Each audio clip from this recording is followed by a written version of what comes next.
brief reading. Okay, my short reading is from the beginning of chapter 2. Our protagonist is Jacob Fisher. This passage is when his wife, Julia, sees him for the very first time. Julia hadn't always been an Orthodox Jew.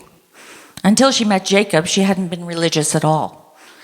Fresh out of college and working as a speech therapist in the public schools, she was on the morning subway when she noticed, sitting across from her, a shockingly handsome man reading a folded newspaper. Her attraction was immediate. She only realized what he was wearing, that he was an observant Jew, after she found him appealing. Julia knew staring was rude, but she couldn't stop herself. The fantasy was instantaneous. What would it be like to make love to this man? Her thoughts leapfrogged, and the intensity of her imaginings flashed in quick succession.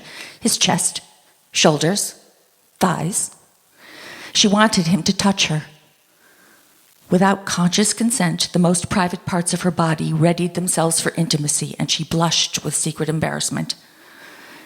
Had common decency not prevailed, she would have kissed him then and there.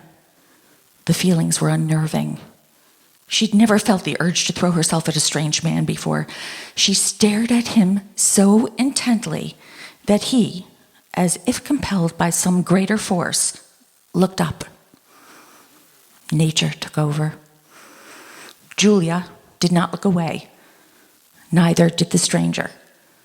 They both flushed red, aware of the breach of conduct, and yet their eyes stayed locked. Relieved that the train had arrived at her stop, she gathered her bag and stood, breaking their contact.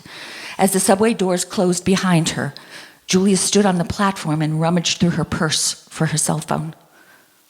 Unexpectedly, the man from the train appeared next to her. "Excuse me, is your mother Jewish?"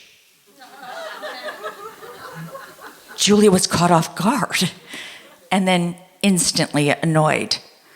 She knew Orthodox Jews believed that religious identity was passed on through the mother, but how could a total stranger ask such a personal question? Still, she answered him politely. "Yes." "Good. My name is Jacob Fisher. I think we are meant to know each other."